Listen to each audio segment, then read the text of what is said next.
Salimu kila ndugu na kila dada mjini la Bwana wetu Yesu Kristo. Au nom de notre Seigneur Jésus-Christ, je salue chaque frère et chaque sœur. Niko na salimu pia wa ndugu wako natufuata kwa njia. Je salue également les frères qui nous suivent par internet. Ninashimama ni kwa neema ya Mungu. C'est par la grâce de Dieu que je me tiens devant vous. Ninajua ya kusema Je sais que kuko vitu mingi ninaweza kusema. il y a beaucoup de choses que je peux vous dire, Mais shina na mémoire ya kuleta point par point. mais je n'ai pas assez de mémoire pour vous donner Mais les tout en détail. Mais je connais quand même les étapes. Mais kile niko na mihakikishia ni hiki. Ce que je vous rassure, c'est ceci. Depuis busubuhi Depuis le matin, nilifuata prédication na prière. j'ai suivi la prédication et la prière. Cet après-midi, ninafuata prédication na prière. j'ai suivi la prédication et la prière. Niko na nielezea kusema, moi je vous dis que kama uko na imani, si tu as la foi, kile unalomba leo unakipata. Aujourd'hui, tu l'as. Juu kama una na imani ya maombi yako wewe mwenyewe, Parce que si tu ne crois pas dans ta propre prière, tu ne peux rien recevoir.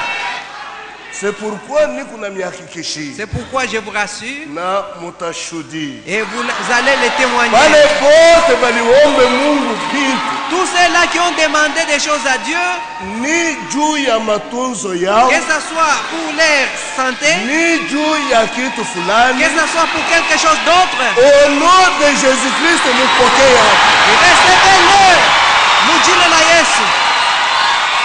Juu iko tellement profond, Ni ya upana sana, tellement profond. ni ya upana sana.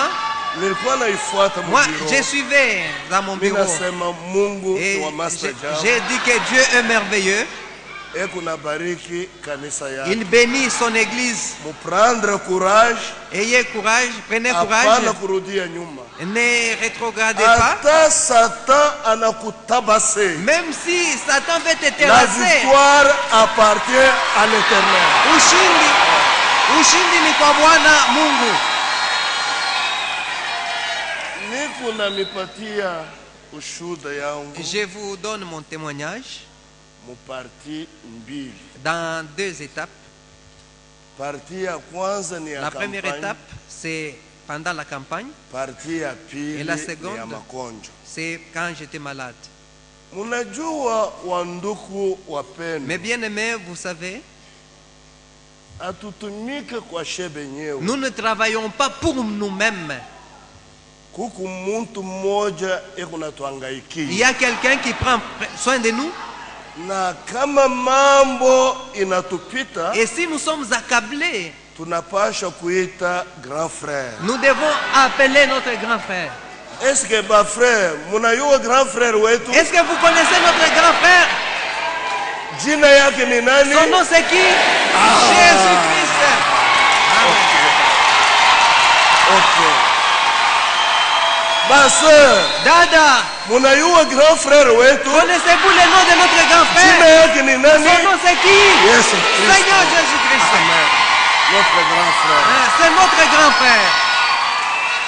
Ata vile alitulaka, Quand bien même il nous a fait des promesses, ninaenda kumitengenezea fasi. je m'en vais vous préparer une place. Aliendaka, Depuis qu'il était parti, me tuku na mwita, nous l'appelons. eko na Et shuka il descend na eko na jibu. et il nous répond.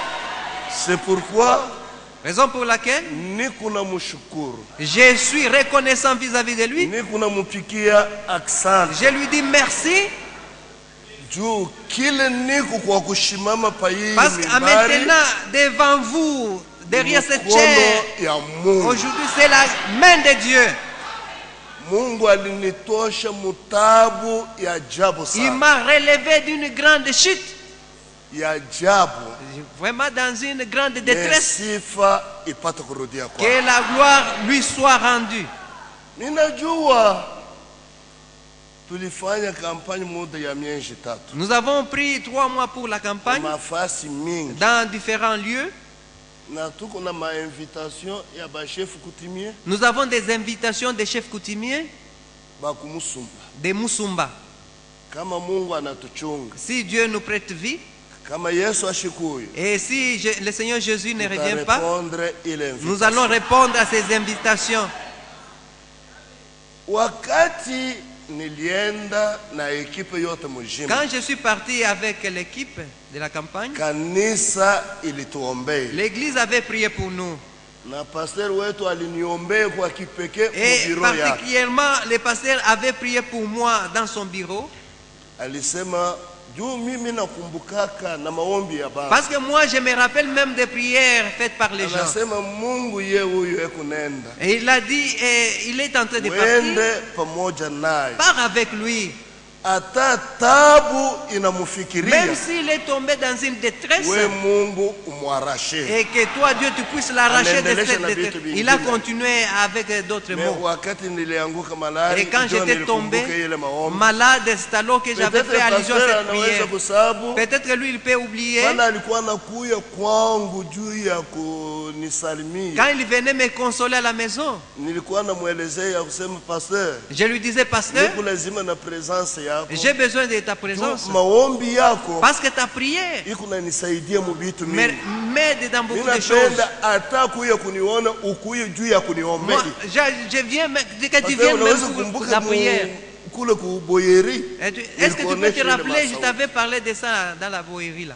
C'est pourquoi C'est bapendwa, pourquoi, bien aimé, mie moi, niko na confiance na pastor wangu. j'ai ma confiance dans mon pasteur. Mina muitaka pastor wangu. Moi, je l'appelle mon pasteur. Ni banani balishashikia ile langage. Qui m'ont déjà entendu parler comme ça. Ile langage Et ce langage-là, haina ce waza. n'est pas au hasard. Pale tulikuwa mukabulo. Quand nous étions dans Kabulo, Pastor alishimamaka. il s'était tenu un jour debout. Anasema kuku difference Il avait dit, il y a la différence ya pastor na entre mon pasteur pasteur. et pasteur wangu. Ule yote anayua Tout ya celui kusema niku qui me pastor reconnaît wake comme son pasteur, akuya siku fulani. qu'il vient tel jour. Mi mmoja ndani yangu En moi, nilishikia sauti ikinyelezea, j'avais entendu une voix qui me disait, voilà ton pasteur. Huyu njo pastori wako. A partir ya pale À partir de ce mina jour-là, mwitaga paka pasteur je wangu. l'appelle toujours mon pasteur. Paka pasteur wangu. Mon pasteur. Juu mubintu ya Mungu Parce que dans les affaires de Dieu, il faut kile muntu akuwe na experience yake ya chacun kipekee. doit avoir son expérience Aïe, particulière et non pas d'un groupe. C'est pourquoi mina mupenda C'est kabisa. pourquoi je l'aime beaucoup.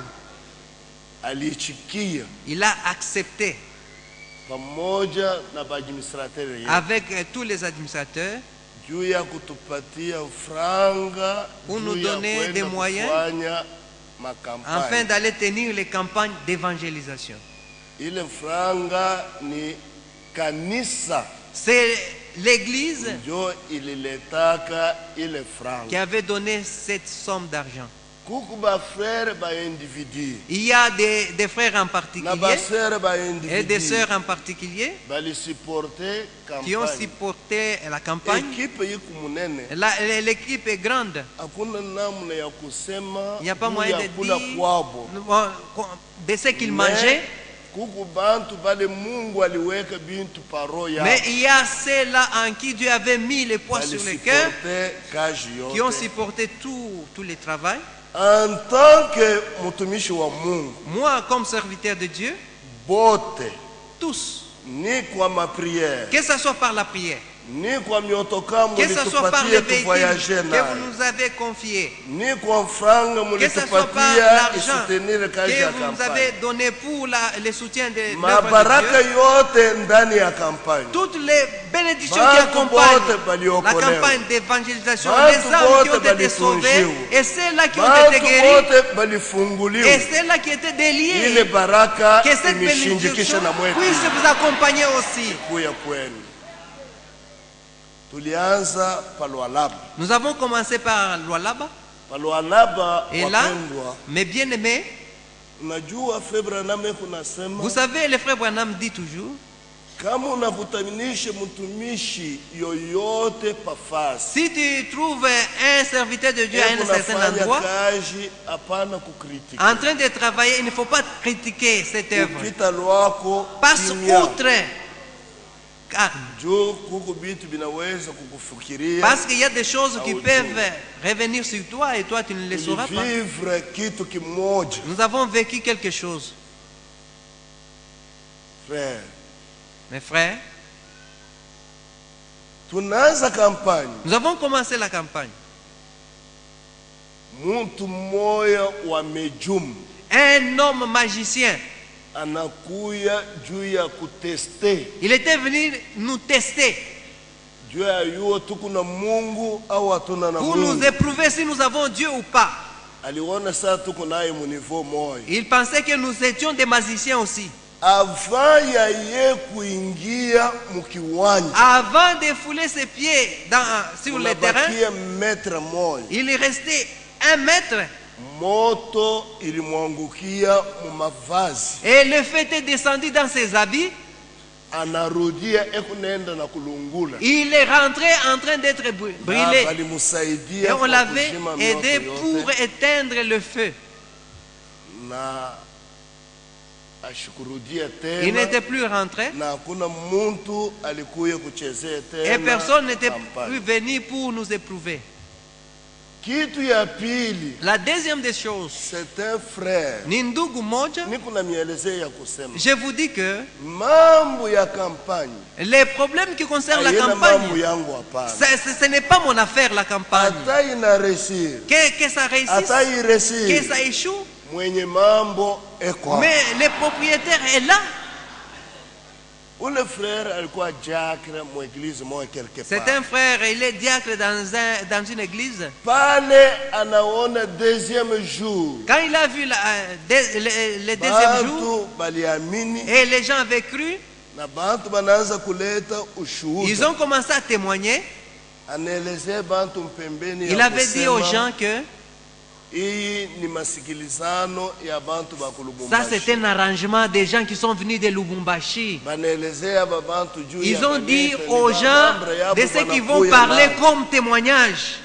Frère, wakati anasema vile Quand il avait parlé de ça, majimu inamukamata. il était tombé malade, atteint par la folie. Bantu bote na bana balikuwa mukiwanja. Et tous ceux-là qui étaient sur terrain, Baliwazie ya kusema ni Saint-Esprit ils anamwamfanyia. pensaient qu'il était saisi par le Alikuwa Saint-Esprit. Saint-Esprit. Et pourtant, ce n'était pas le Saint-Esprit. Mikono ya Mungu ilikuwa yulu C'était yake. la main de Dieu qui s'était apaisantie sur lui.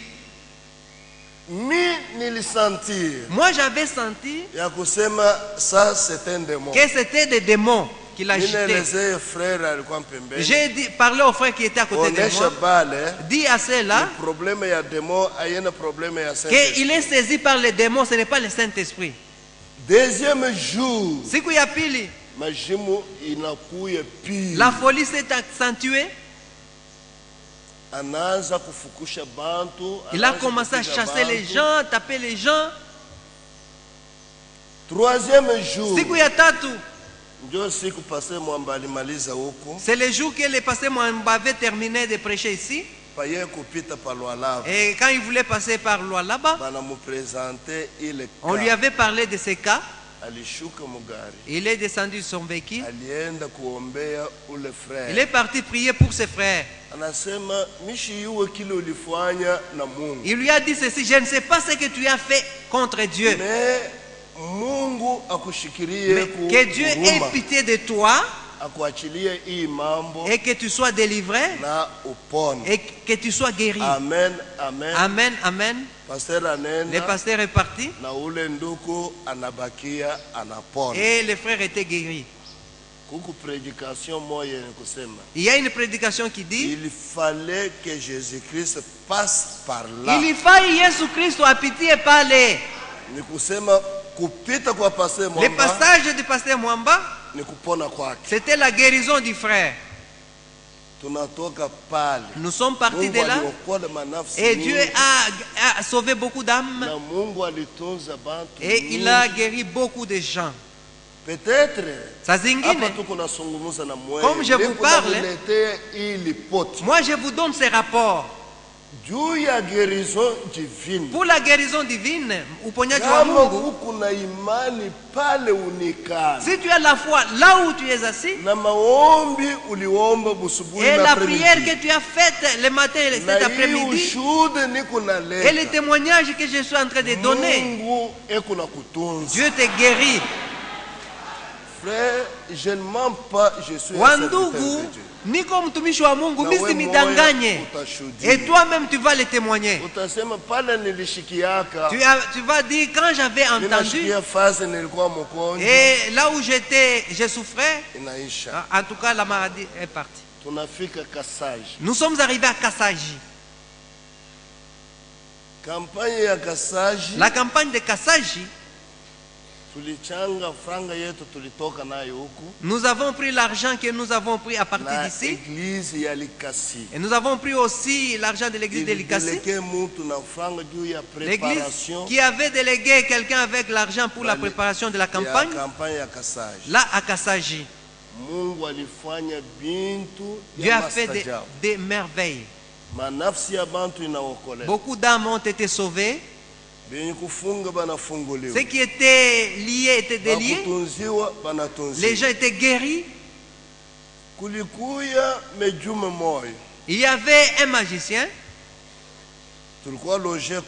Nous étions logés dans un hôtel. Il était le troisième jour. On s'entretenait avec les frères avec qui j'étais dans cet hôtel. Il leur avait dit, votre évangéliste là, il a des fétiches compliqués. Moi je l'ai testé dans toutes nos dimensions. En tout cas je le trouve, il a un fétiche compliqué, on ne peut même pas s'approcher de lui. Et les autres, les frères lui ont dit, il n'a pas de fétiche celui-là. Il a un seul homme, c'est Dieu seul. Il a commencé à parloter des choses. Les frères lui ont dit, non, ne nous parle plus de ces choses.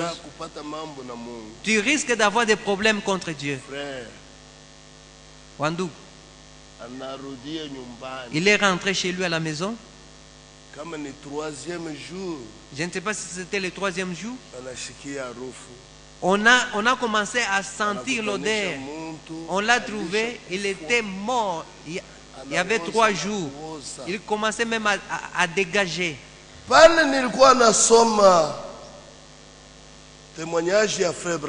je lisais les témoignages du frère Branham, le frère Branham disait qu'il était parti dans un garage pour lui apporter la parole de Dieu au propriétaire. Et cet homme s'est moqué de lui. Et quand il s'est moqué de lui, frère Branham lui avait dit, il ne faut plus exagérer. Il ne faut plus exagérer en parlant. Tu risques d'avoir des problèmes avec Dieu. Le lendemain,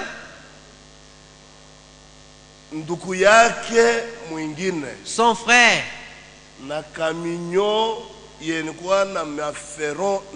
qui avait un camion chargé de ferrons, en faisant la marche arrière, il avait écrasé. Toutes les jambes étaient broyées.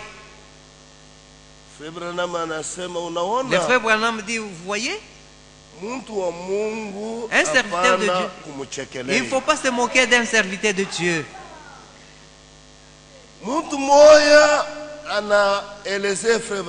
Un homme avait dit à frère Branham, toi tu as la guérison, toi tu guéris les autres, mais pourquoi tu utilises les lunettes médicales? Le frère Branham lui avait dit, moi je ne donne pas la guérison, c'est Dieu qui guérit. Et cet homme, était tombé aveugle. Il était devenu aveugle. C'est comme un docteur. Quand j'étais malade, il a dit, pasteur,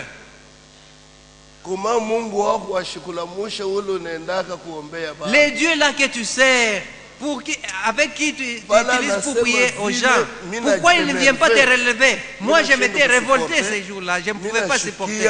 Je m'étais senti bondi et je m'étais tenu debout. Un médecin lui avait dit, tu vois maintenant la démonstration de Dieu. Dieu t'avait montré que tout ce que tu avais déjà fait, il n'y a pas eu de solution. Je lui ai dit que Dieu te pardonne. Nous sommes encore pendant le temps du pardon. Mais avant-hier, on m'a dit que ce docteur-là, il est déjà mort.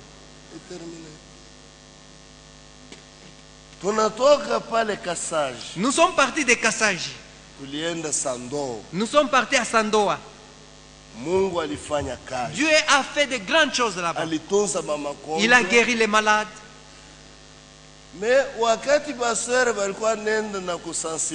Quand les sœurs partaient pour la mobilisation, on s'était moqué d'elles. Mes frères, Wandugu, ce que tu sèmes, c'est ce que tu vas récolter.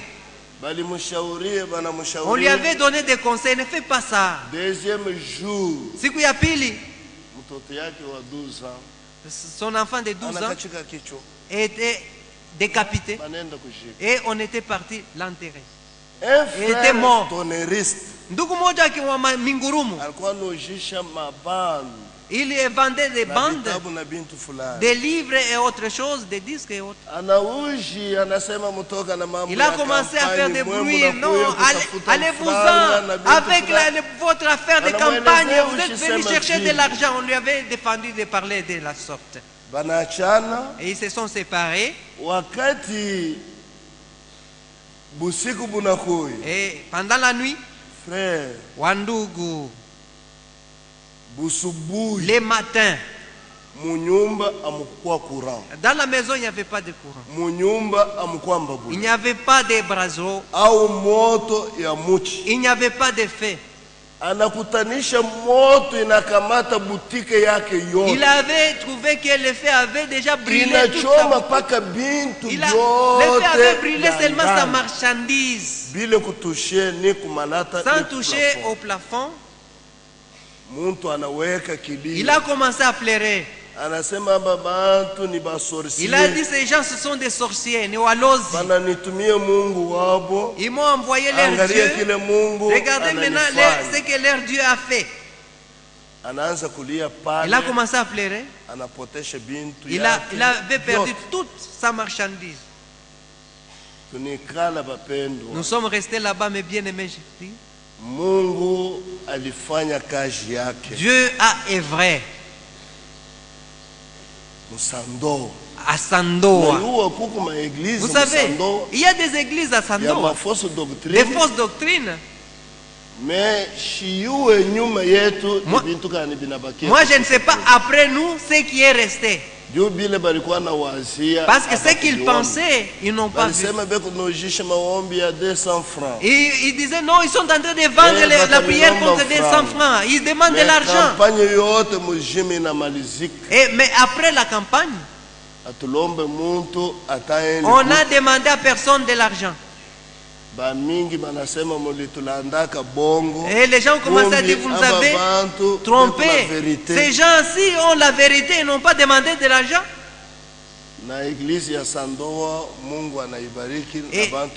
Et Dieu a rempli l'église de Sandoa par frère Chichi, le pasteur. L'église de Kolwezi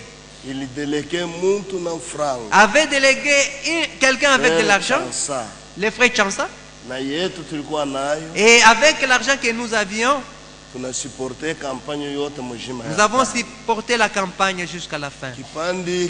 Après, chef coutumier wa Chimbalanga. Les chefs coutumiers de Chimbalanga.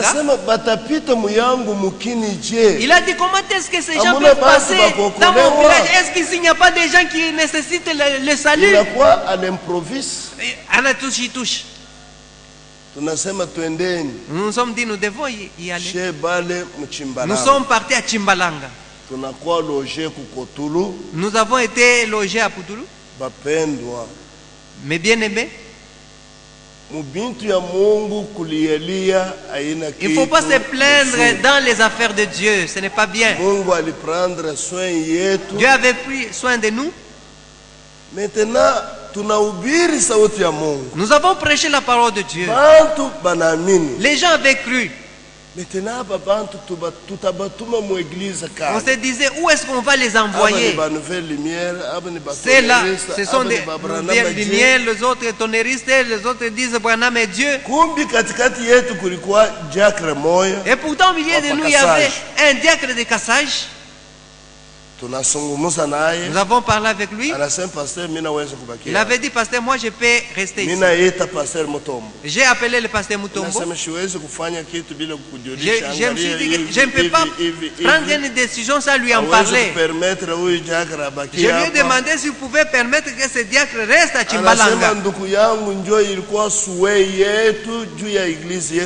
Il avait dit que c'était notre souhait pour que nous ayons une église à Chimbalanga. Il reste là-bas. Et Dieu va s'occuper de lui.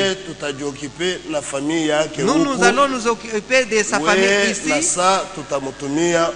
Jusqu'à ce que nous allons renvoyer sa famille vers chez nous.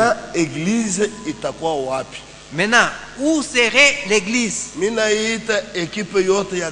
Moi j'ai appelé l'équipe de la campagne. J'ai dit, tout celui qui est ici, qu'il puisse prendre de son argent pour que nous puissions acheter une parcelle. Nous allons acheter une parcelle pour l'église. Les frères, les sœurs, nous avons fait une cotisation. Je ne sais pas si c'était 300 et quelques mille francs congolais. Ils sont partis chercher une parcelle.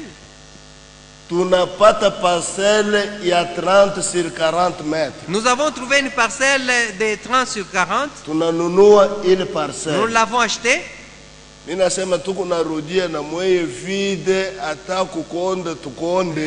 leur avais dit que nous allons rentrer sans rien, même s'il faut maigrir, nous allons maigrir.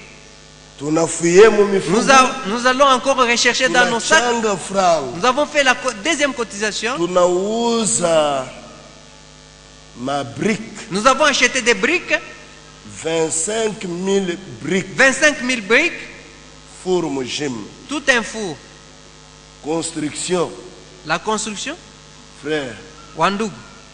Paka pale. Au même moment, celui qui avait cru hier, il est devenu aujourd'hui notre interprète. Et il commence à interpréter dans la langue de là. Mais bien aimé, si c'est à tout cause de vous-même, faites la cotisation, achetez les matériaux pour la construction du temple. Les maçons, mais bien aimés, les affaires de Dieu restent les affaires de Dieu. Les gens ont construit leur église. Nous avons laissé à Chimbalanga une église de 420 personnes.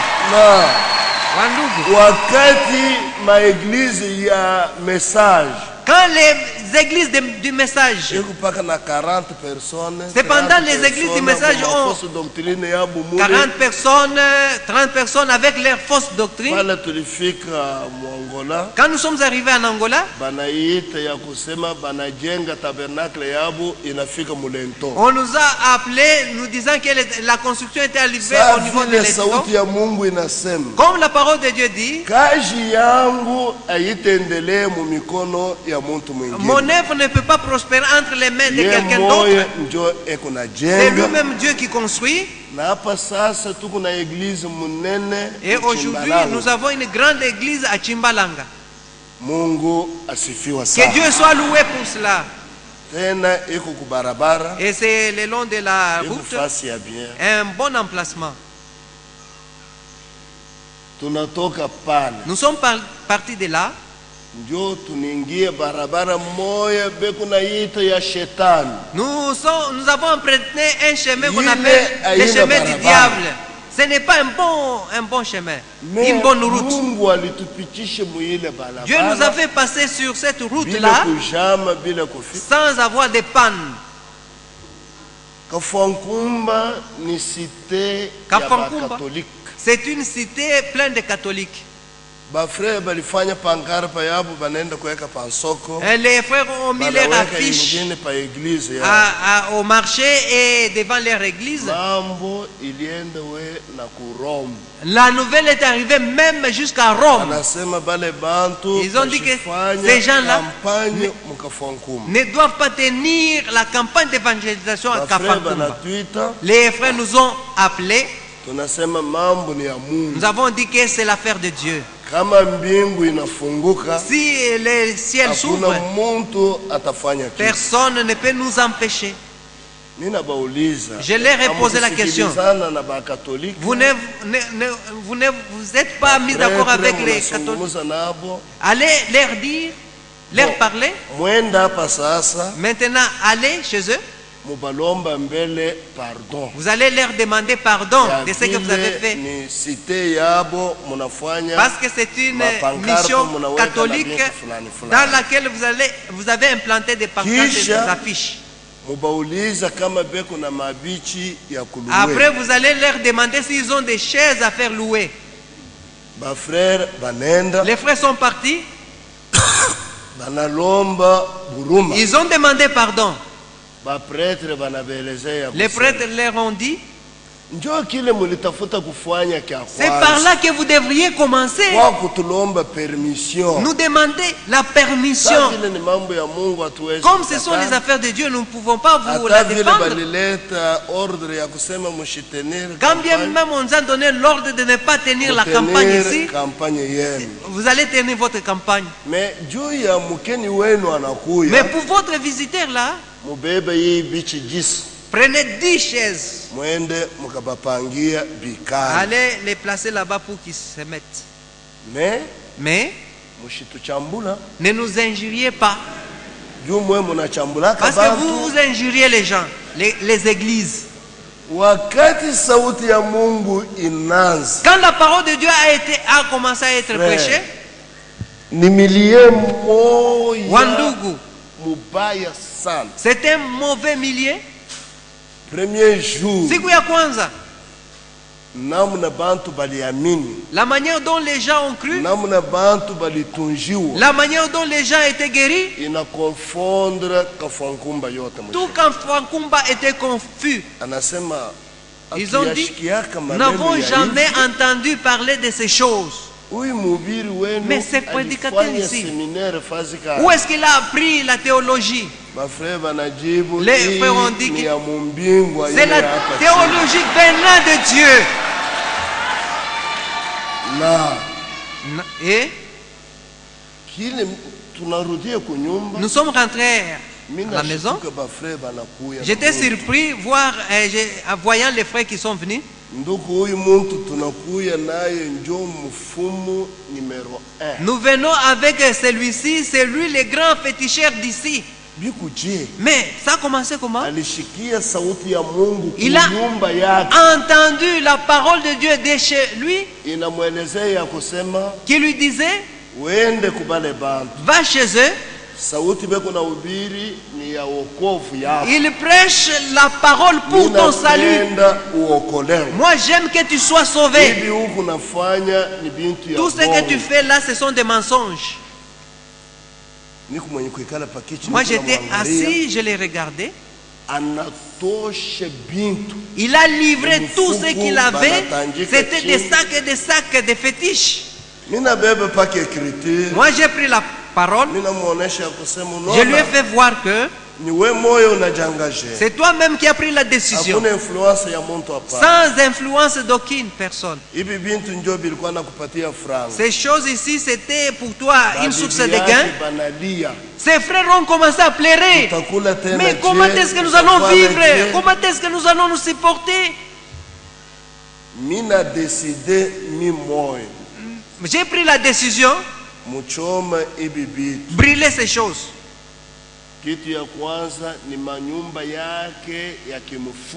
La première des choses, c'était des cases là où il faisait des fétiches.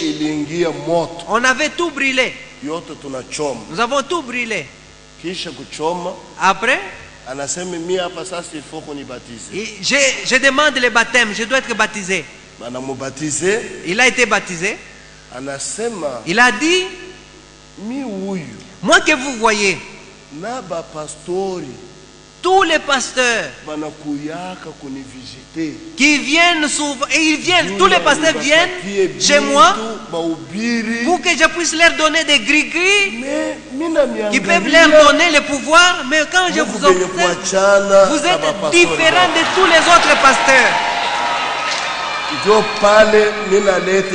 C'est pour cela que je livre tout ce que j'ai. S'il faut mourir de faim, je mourrai de faim.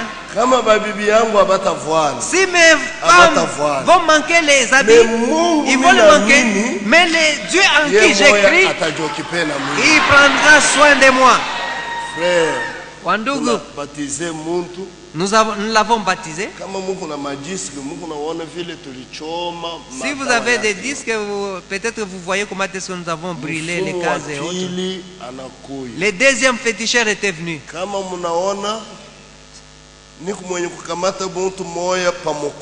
Si, bon, dans les images, j'avais pris saisi la main de quelqu'un. Il avait dit que le bracelet que j'ai, c'est lui qui va aller ravir de chez moi. Ça sera sa mort, moi et ma femme. Au nom de Jésus-Christ. Je lui ai dit, Mujina la Yesu Christo. Nous brisons les bracelets. Je les tiens comme ça. Et ça s'est cassé. Je suis allé les jeter dans le feu. C'est-à-dire que Dieu a sauvé même les devins. Les gens qui étaient mal affermis, les gens qui sont mal affermis, qui vont consulter les devins pour la maternité, pour avoir du travail, pour avoir de l'argent. Non, ne le faites pas, ne le faites pas. Jésus-Christ est tout pour tout. Yeye ni majibu mambo yote. Jésus-Christ. À moins que tu sois ignorant de ce qu'il est. Mais si tu le connais, tout ce dont tu as besoin, il te le donne.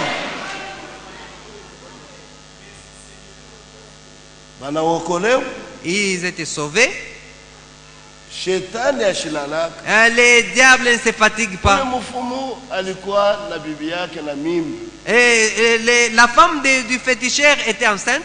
Nous étions déjà partis à Dilolo.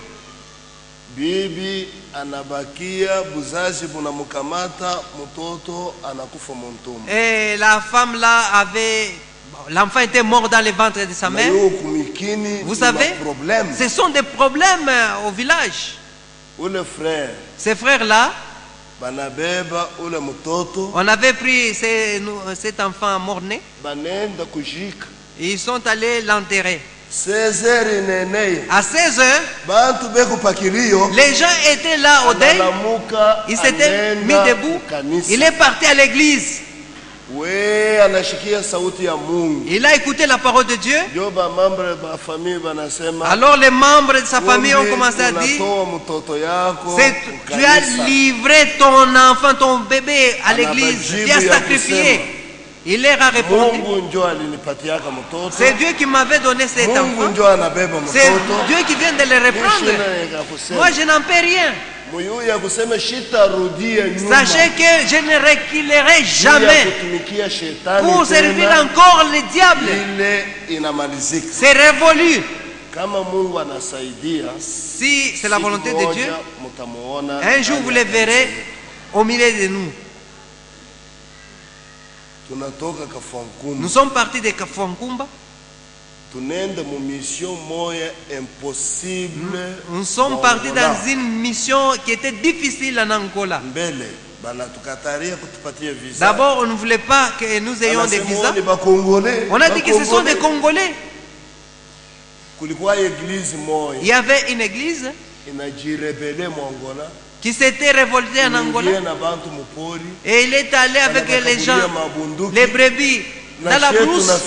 Ils ont pris les armes et nous sommes arrivés. C'était difficile. Mais en priant, Dieu a ouvert une brèche et on avait agréé, on nous avait donné des visas. Nous sommes arrivés. Les jeunes gens, les voyous, ils ont dit, ces Congolais ici, que voici, dès qu'ils vont commencer seulement, nous allons leur jeter des pierres. J'ai dit aux frères, ne craignez rien. Allons voir les autorités. Nous sommes partis voir le maire de la ville. C'est une dame. Nous lui avons donné nos civilités. Nous nous sommes présentés. Il a dit que la porte est ouverte. Comme ce sont les affaires de Dieu,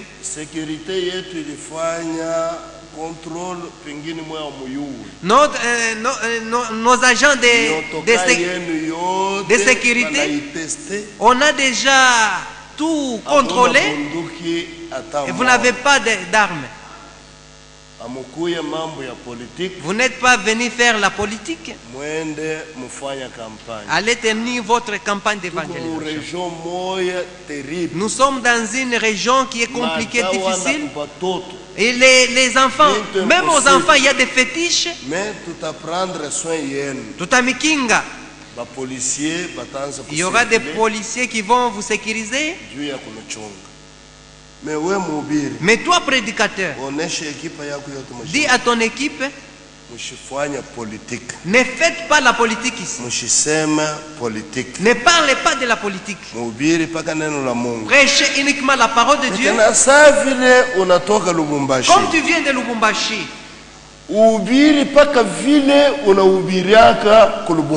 prêche comme tu as toujours prêché à Lubumbashi. N'aie pas peur. Nous avons dit merci. Que Dieu te bénisse richement. Prions. Nous avons prié pour elle. Nous sommes partis voir les autorités de la police. Nous les avons salués. Nous nous sommes présentés. Ils ont dit, allez tenir votre campagne. Nous allons faire tout le nécessaire pour que tout se passe bien. Frère, ma soeur, ndugu dada, premier jour siku ya kwanza tunatoka miotoka ya kufuatana, nous étions en cortège. Tunakutanisha kiwanja kilishayana. Nous avons trouvé que le terrain était rempli. Pendant les autres étaient un peu à l'écart. Présence yetu ya kuingia paka mkiwanja. L'effet seulement d'accéder au terrain. Bantu banaanza kuanguka. Les gens commencent à tomber. Mademo iko na crier. Les démons commencent à se manifester. Tunaenda tunapanda pa podium. Nous sommes montés au podium. Nous avons observé, nous avons regardé. Bon, tunamaliza. Nous avons fini. Sauti ya Mungu inaanza. Nous avons commencé à prêcher la parole de Dieu. Sauti ya Mungu, la parole de Dieu est tellement puissante. Ilikonga bantu. Et avait touché les gens. Na bantu mingi baliamini sauti ya Mungu. Et beaucoup de gens l'ont cru ces jours-là. Frère. Wandugu. aveugle kipofu anaona, avait recouvré la vue, bazazi yake abamujue, et ses parents ne l'ont plus reconnu. Vile baliulizaka mambo ya mtoto mwenye kuwa ne aveugle. De la même manière qu'on avait posé des questions, bazazi yake banasema tuliona huyu kipofu ni wa kuzalikwa anatupotei. Atuyue sakani alitoka. Nous ne savons pas quand est-ce que notre Kile enfant tunaona est ni bantu beko na kuye milititude na milititude. Nous voyons seulement des gens venir auprès de nous, disant que votre enfant a recouvré la vie. Mina kamata mtoto moyo wa 3 ans. J'ai tenu un enfant de 3 ans ashisemaka, qui était muet, ashishikiaka, qui était sourd-muet. Mama yake anaexpliquer. Sa mère me parlait de cet enfant. Kama uko na imani, je lui avais dit leo, aujourd'hui si tu as la foi, wewe kutoka muhiki kiwanja, avant de quitter ce terrain, utaona kitu mtoto yako atafanya. Tu verras ce que ton enfant fera. Mina impose mtoto mikono. J'ai imposé mes mains sur l'enfant. Nichingariki katikati ya maombi. Pendant que je priais, mtoto anafungula kinywa. L'enfant a ouvert la bouche. Anasema mama.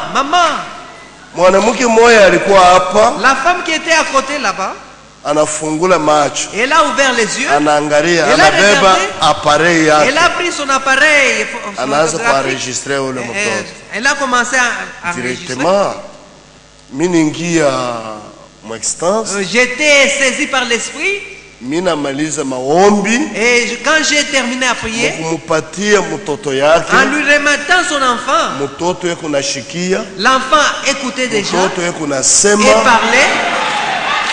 Ni kusema mama yake, sa mère, là où elle était, kichwa kinamjinguluka elle était dépassée, anaanguka chini, elle était tombée. Je lui ai imposé les mains. Je l'ai relevé. Il avait pris son enfant et il est parti avec. C'est lui qui était venu avec des béquilles. Il s'en servait pour marcher. Il était rentré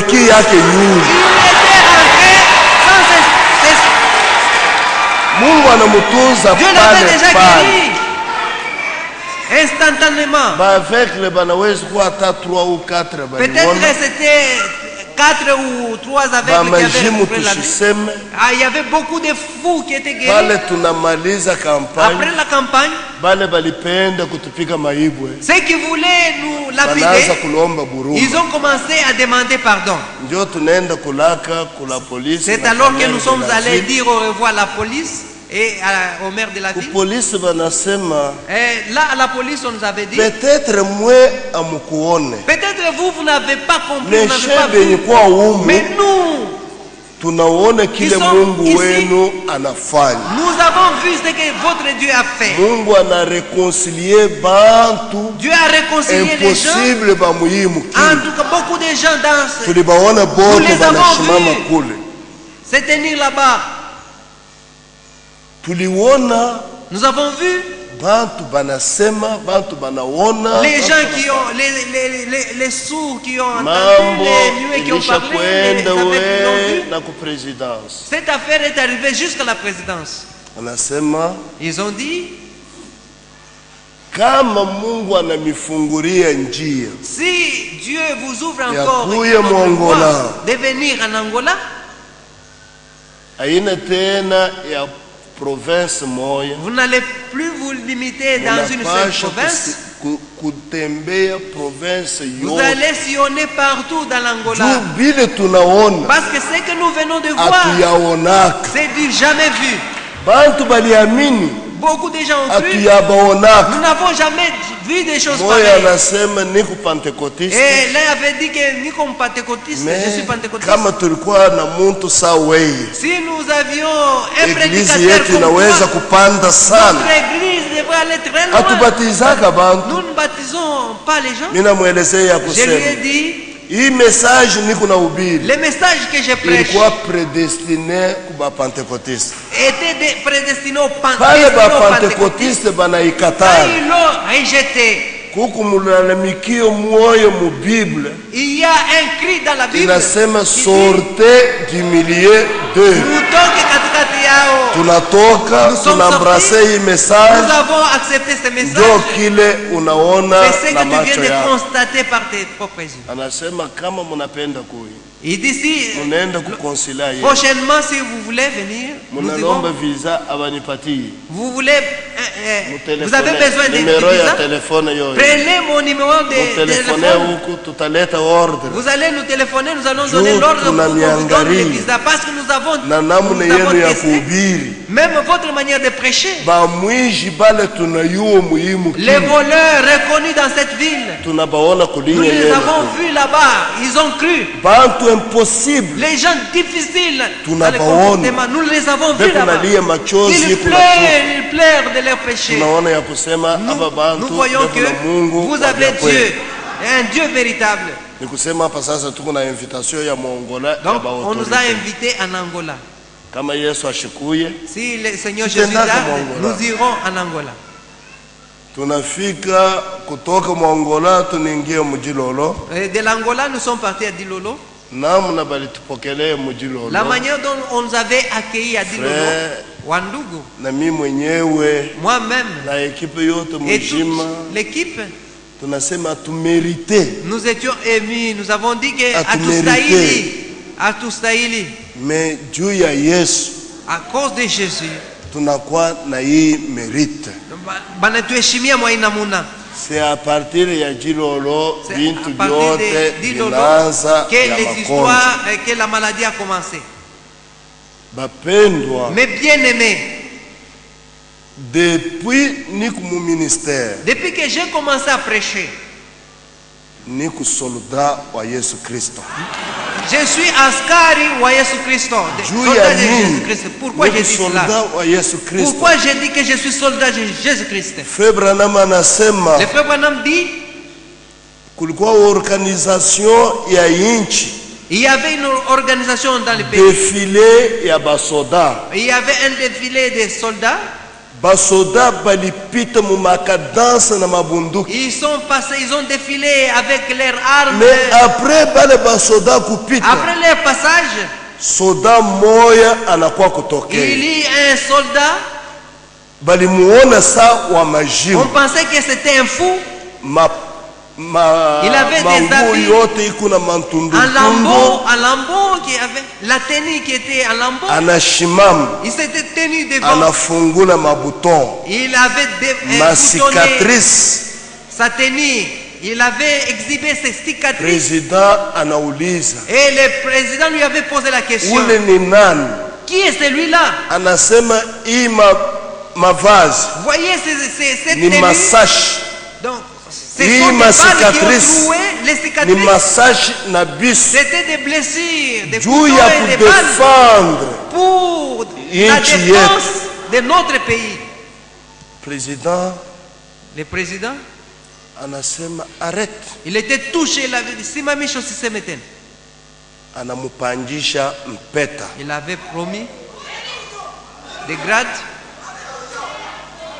Il en est de même. Depuis que j'ai commencé à servir Dieu, j'ai été blessé par le diable de plusieurs manières. J'étais empoisonné au Nord Kivu. Dieu avait intervenu.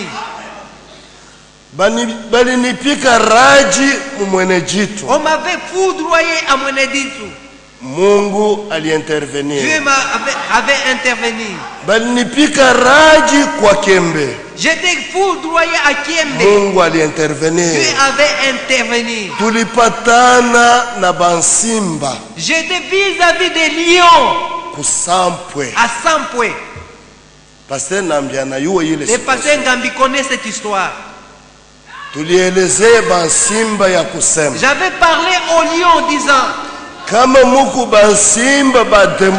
vous êtes des lions de démons, taisez-vous. Si vous êtes des lions de Dieu, Mongorombe. Rugissez. Juu hapa tuko. Parce que ici où nous sommes. Tuko na simba wa kabila ya Yuda. Nous avons les lions de la tribu de Juda. Bansimba baliongorombe. Les lions ont rugi. Kule bansimba balikuwa. Et de là où ils étaient, bulongo buku nafika kule tu. Ils ont commencé à projeter la poussière. Na bansimba balienda. Et ils sont partis. Tunatembea busiku yote mujini. Nous avons marché toute la nuit. À 3h du matin. À 3h du matin. Pashe kuingia Musampwe. Avant d'accéder au village Sampwe. Tunakutanisha bansimba mbili beni kulala kumpembeni ya palapala. Nous avons trouvé des lions qui étaient endormis. J'ai dit aux frères. Ile simba tuliona kule. Les lions que nous avons vus, ils sont ici. Mungu wetu anailarisha bushingishi. Notre Dieu les a endormis. Tunaweka mwimbo moja, la victoire est dans le sang de Jésus. Nous avons commencé à chanter ushindi katika damu ya Yesu. Pale tukunaimba ile mwimbo. Quand nous chantions, bapendo, mes bien-aimés, ni devant Dieu. C'est devant Dieu. L'église de Dieu. Ni mbele ya Mungu na mbele ya kanisa ya Mungu. Tunashikia bantu bingine. Nous avons entendu les voix d'autres personnes qui chantaient à côté de nous. Na tunajisentir. Et nous étions. Tunakuwa na nguvu ile atuikalaka. Nous étions encouragés à jamais. Njala ilitupita. Nous étions vraiment affamés. Ninasema pashe kuingia Musampwe. Je leur avais dit avant d'accéder à nyumba ya pili tutaona. La deuxième maison vous allez voir. Kutoke ku ile nyumba. Nous serons reçus là-bas. Nous allons toquer là-bas. Tulomba chakula. Et nous allons demander à manger. Tukusakani. Il est quelle heure? 1h du matin. 1h du matin. Tunafika pale. Nous sommes arrivés à la deuxième maison. Tunaenda kutoka kwa nyumba. Nous avons toqué à cette maison. Nasema abatafanya kitu atali. Les frères ont dit on ne peut pas nous recevoir. Mwenye nyumba mwanaume anatoka. Les propriétaires de la maison nous nous sommes présentés. Anasema il a dit mais mama wenu ana kwa nyumba. Et la maman de la maison n'est pas là. Saa vile mko na bana mke. Comme vous êtes accompagné de femmes. Bunga. Je vous donne la farine. Moto yo ile pale. Le feu est là. Muipika chakula mwe benyewe. Préparez à manger. Mukule. Et vous allez manger. Frère. Wandugu. C'est jamais vu. Ni mambo ya kustajabu. Baser baningie mu mashamba. Les sœurs sont entrées. Matembele. Dans les champs, ils ont pris des patates. On nous avait donné les casseroles. Ils nous avaient offert même un coq. Et les sœurs ont préparé la nuit, nous avons mangé. Quand nous lui avons parlé au sujet des lions, il avait dit que vous avez Dieu. Il y a une semaine, on a trouvé quelqu'un qui était déjà dévoré. Il n'y a que la tête qui était restée. On a déjà défendu aux gens de se promener pendant la nuit. De ne pas se promener. J'ai compris que Élisée alielezeaka Gehazi. Élisée avait dit à Gehazi, Mungu fungule huyu muntu macho. Dieu ouvre les yeux de cet homme. Aone bwingi ya bale shetu kunabo. Il puisse voir la multitude de ceux qui sont avec nous, qui dépassent les lèvres. Frère, Wandugu, Chiyu, niku général. Je ne sais pas. Niku nani? Qui suis-je moi? Juu ya nini? Pourquoi? Bakubwa yote ya basoda. Les autorités militaires. Banikalaka na ba garde corps. Qui ont des gardes du corps. Mais moi. Na mwei. Avec vous. Muku na garde corps invisible. Vous avez les gardes du corps. Voici pourquoi on est là. Mutasema je. Tu diras comment cela? Bible inasema. La Bible dit. L'ange de l'Éternel. Malaika wa Bwana. Campe tout autour. Et ceux qui le craignent. Alléluia. Niko nashikia hapa sasa. Je me sens. Vinaanza kuingia. Ça commence à bouillonner. Tupigie Yesu kigelegele. Alléluia. Alléluia. Alléluia.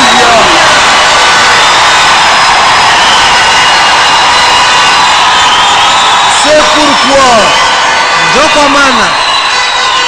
liste yetu ya basoda La liste de nos benye gardes du kwa corps, na parfois masikatrice avec des cicatrices. iko mingi Nous avons beaucoup de cicatrices. kuanzia paka ku Moïse. En commençant par Moïse. Moïse atasema Lui dira, niku soda je suis soldat. baniwekaka mu mabato ya kushuka juu ya banyama ya mumai banikule. On m'avait jeté, on m'avait mis dans un panier sur l'île. Meshaki, Shadrach, Abednego ni basoda. Shadrach, Meshach, Abednego batasema ya kwamba et aussi diront, balituingishaka mutanuru ya moto, on nous avait jeté dans la mais fournaise. mule ndani Mais à l'intérieur, tulikutanisha garde corps. nous avons trouvé notre garde du corps. Wakati banakuwa kufanya test, Quand on avait testé, Daniel, Meshach, Abednego, oui, Shadrach, Meshach, Mungu Abednego. bashima. Oui, Mungu nous sommes bashima. vivants, nous sommes vivants. Ils Mfalme ont répondu. anasema, Les rois avaient dit, tuliweka bantu tatu, nous avons jeté mais trois personnes. wayine Mais la quatrième, ekumule na nsule ya baba qui est dedans, il a le visage d'un fils de Dieu. wetu. Mungu Notre Dieu, ni muntu. c'est un homme. C'est pourquoi Donc, Amana, alishikia maumivu, il avait des douleurs, alikonjwa, il était malade, balimupika fimbo, il était flagellé, balimutemee mate, on avait craché sur lui. kumipigo na kuvilonda vyake kunakuzwa. Nous sommes guéris. Amen. Huyu Yesu Kristo, C'est Jésus-Christ. bapendo mu Kristo. Mais bien-aimé dans le Seigneur, Yesu Kristo Jésus-Christ, hapana kumkataa. il ne faut jamais les renier. Ninaweza kukatala bantu bote, Je vais renier mais tout le monde. Yesu Kristo shitamukatala. Pas le Seigneur Jésus-Christ. Pale bananingisha mumotoka juu ya kunileta Quand on m'avait pris dans le véhicule pour me ramener ici, nilielezea ba frère balikuwa pale, j'avais dit aux frères qui étaient là, je suis tombé Nanguka, mu vita. sur les champs de Prendre bataille. courage, Prenez courage. muendeleshe saa niko présent, Continuez comme si j'étais présent. mushinikonte. Ne comptez pas sur moi. Kama Mungu Si Dieu, anaona ya kusema kazi yangu inamalizikia il hapa, trouve qu'il en est il a kuonana fini avec huku moi. tunaonana na mweye. Ça c'est les derniers jours que nous nous Mais verrons avec vous. mimi Mais najua kitu je kimoja, sais une chose. kama shetani Si le diable, ananiweka mukaburi, il me Yesu Kristo atanitosha tirera de là. hapa sasa. Maintenant, Shetani le diable, na mademo yake avec tous ces démons, ilijua ya kusema mambo ya huyu mtu il pensait que inamalizika, ça n'est fini pour lui. mais Yesu Kristo Mais Jésus-Christ alisema avait dit, ne craignez pas.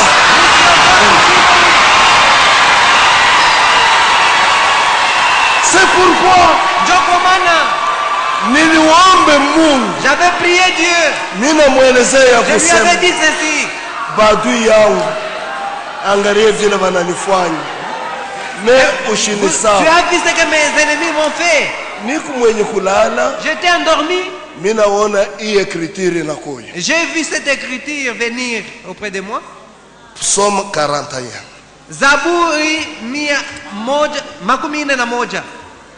Nililamuka pakitanda, Je m'étais tenu de mina mon lit. isoma, J'ai lu mina cette lamusha écriture. bibi yangu, J'ai réveillé ma femme. mina msomei. Je lui ai lu cette écriture. Depuis le verset 1er ou 2. Tangia mstari Heureux wa celui kwanza. qui s'intéresse aux pauvres. Heri mtu eko na shughulikia wa maskini. Au jour du malheur, Musiku yake ya taabu, l'Éternel les délivre. Bwana wa milele eko na mukomboa. L'Éternel les garde Eko na muchunga et lui conserve la vie. na eko na mchungia uzima. Il est heureux sur la terre. Ule mtu eko mwenye heri pa dunia. Et tu ne livreras pas son bon plaisir de ses ennemis. Na hawezi kumwachilia aanguke kubadui bake. L'Éternel le soutient. Na Bwana wa milele kuna msimamisha. Sur son lit de douleur. Eko na msaidia mkitanda yake ya mateso ya maumivu. Il le soulage dans toutes ses maladies. Uko na mponyesha kwa magonjwa yake yote. Je dis l'Éternel ait pitié de moi. Mimi namwambia Bwana wa milele unirehemu. Guéris mon âme. J'ai péché contre toi. Mes ennemis disent méchamment de moi. Quand aura-t-il? Quand périra-t-il son nom? Si quelqu'un vient me voir, il prend un langage fort. Il recueillit les sujets de mes dires. Il s'en va. Il parle du dehors. Et tous mes ennemis chuchotent. Entre eux contre moi. Ils pensent que mon malheur causera ma ruine. Il est dangereusement éteint. Le voilà couché. Il ne se le reverra pas. C'est lui-même avec qui j'ai été en paix, qui avait ma confiance, qui mangeait mon pain, levant les talons contre moi. Et toi, Éternel, ayez pitié de moi et rétablis-moi, et je leur rendrai ce qui leur est dû.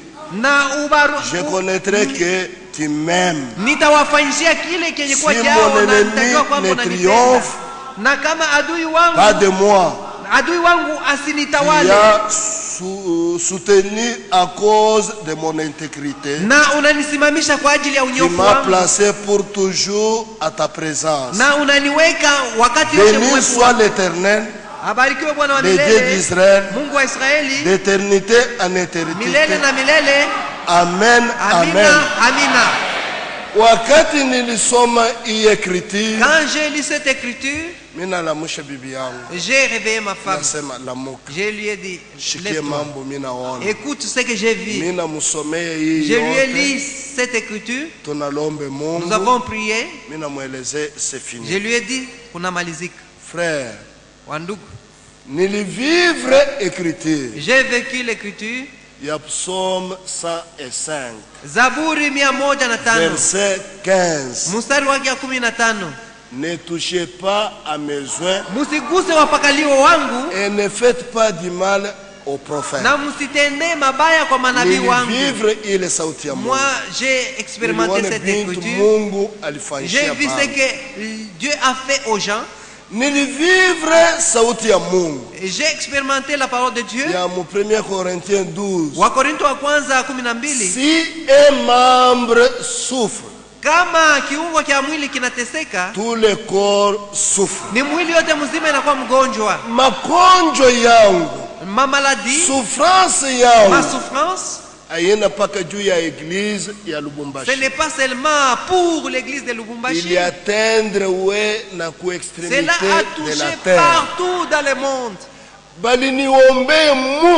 On a prié pour moi. Vous avez prié pour moi. Peut-être que vous avez dit à Dieu, au lieu de les tuer nous, comme vous m'aimez. Dieu a agréé votre prière. Comme il avait entendu la prière du roi Ézéchias, je t'ajoute encore des années. Mon Dieu est votre Dieu. Il m'a rétabli. Il a ajouté les années. Nous attendons ensemble le retour du Seigneur Jésus-Christ. Et je lui demande qu'il me donne l'humilité. Parce que quand Dieu commence à élever quelqu'un dans le ministère, kiburi et beaucoup d'autres choses, que Dieu puisse écarter de moi l'orgueil et tout ce qui peut marcher ensemble pour m'écarter de la voie, la popularité et autre chose. Ce n'est pas moi qui guéris. Non. Il y a une écriture qui dit: mettez votre don au service des autres. Mufanye zawadi yenu ikuwe faida kwa wengine. Ile wakati pasteur anasema mumuombee kunyumba. Quand le pasteur avait demandé à l'église de prier pour lui à l'église, n'allez pas lui rendre visite. Il est dans un état critique, prier seulement Dieu.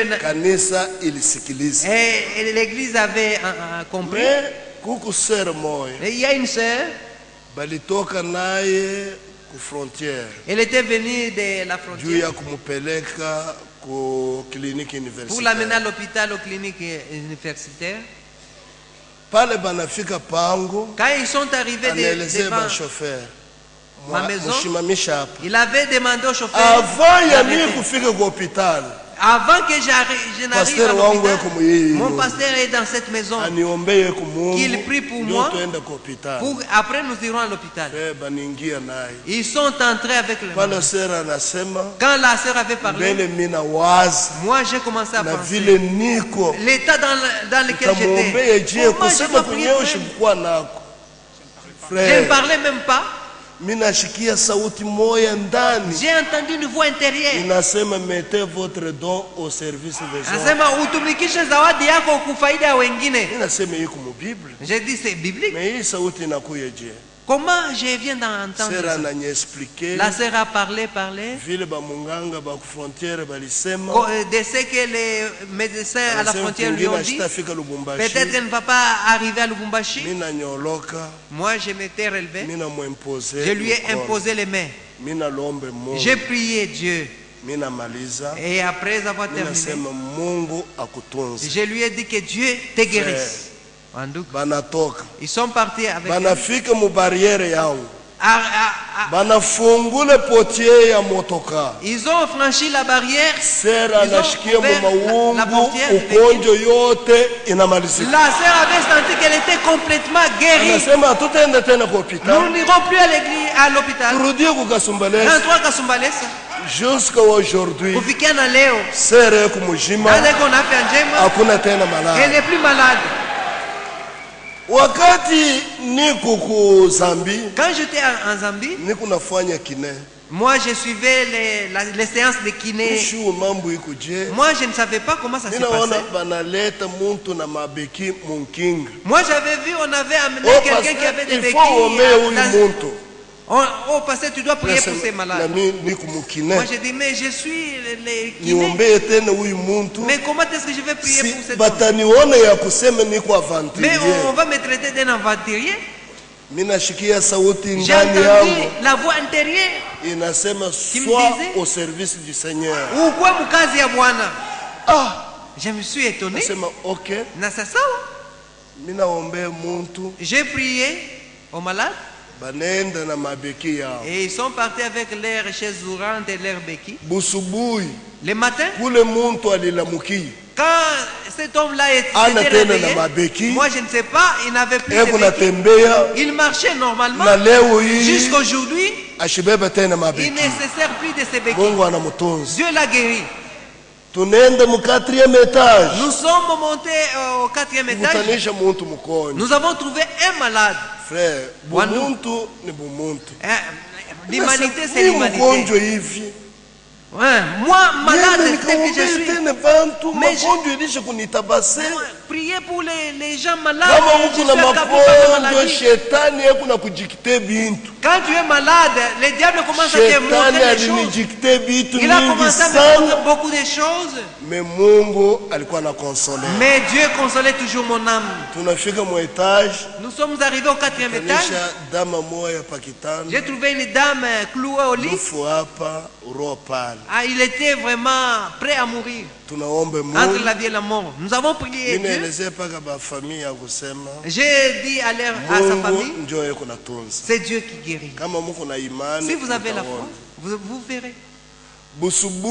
Les matins, les malades s'étaient réveillés. Et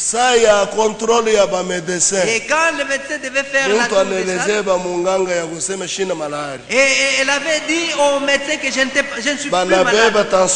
On a pris la tensiomètre. On a pris la tension. La tension était 9,8. On a prélevé, elle ne faisait pas de fièvre. On a dit, mais qu'est-ce qui t'est arrivé? Dieu m'a guéri. Et elle est sortie de l'hôpital. C'est pourquoi moi je n'ai pas de pouvoir, aucun pouvoir pour guérir les gens. Mais Dieu a le pouvoir de te guérir. Ce soir, je répète. Au nom de Jésus-Christ. Si tu es malade, reçois ta guérison. Parce que la prière du matin et de cet après-midi, Dieu l'a créé. Au moins, à moins que tu sois douté, là tu ne verras pas. Mais si tu as la foi, je vous dis mes frères, même avant de franchir les portes, vous allez constater les changements.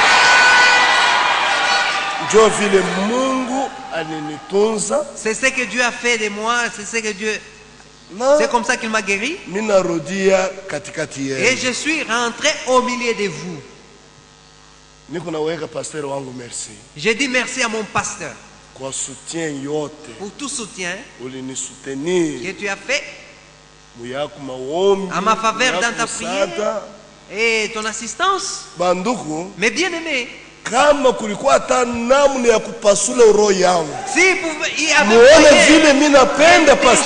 mon cœur et regardez combien j'aime mon pasteur. Avoir un tel pasteur, c'est un privilège. Avoir un pasteur comme celui-ci, on ne peut pas le retrouver partout. C'est pourquoi notre Dieu, dans la bouche de son prophète, il a dit, votre pasteur, même dans des petites choses, et dans une autre prédication, le prophète dit, ukimwambia ukweli mchungaji wako, anaweza kukuombea hata maombi kidogo, il peut faire même une petite wewe utasema paka hii mamo kidogo ndio itafanya kitu. Mais Mungu alisha kuagir. Dieu a déjà agi. Mwekee pasteur wetu confiance. Confiez-vous dans votre pasteur. Mumutii. Soyez soumis. Mheshimiwe. Et honorez-les. Et vous verrez beaucoup de grandes choses. À tous nos administrateurs, j'ai dit merci, grandement merci pour votre soutien dans l'œuvre de Dieu que je suis en train de faire. Vous m'avez soutenu dans beaucoup de cas. J'ai reçu des médicaments venant de Goma. D'autres venant de Lusaka. Mais ce que vous avez fait ici, c'est vraiment énorme. Que Dieu vous bénisse richement. À nos diacres qui me téléphonaient, j'ai senti qu'il y a des gens qui me soutiennent. La manière dont je suis tombé malade, c'est lui qui peut vous expliquer. C'est l'interprète John Rachid. C'est lui qui passait nuit chez moi. C'est lui qui me prenait soin de moi. C'est lui qui me prenait soin de moi. Na frère Nkulu et le frère Nkulu de Kasumbalesa. dans le corps de Christ Jésus. Ce que ma famille ne peut pas faire, ce que mes beaux-frères ne peuvent pas faire, mais on me tenait pour me faire entrer dans le véhicule, pour que je puisse me coucher. On pouvait me soulever. Il y a un frère, anasema pasteur bashikuye beku natudanganya. Qu'on ne nous trompe pas, peut-être que le pasteur, pengine pasteur ekakalisha kufa, peut-être il est déjà mort. Beku natengeneza kaburi yake. On est en train de construire sa tombe. Juu ya siku ya kumshika ndio batanonse. Pour qu'on puisse nous annoncer les jours de sa mort. Barrière nguvu. Comment on ne veut pas que nous puissions aller chez lui?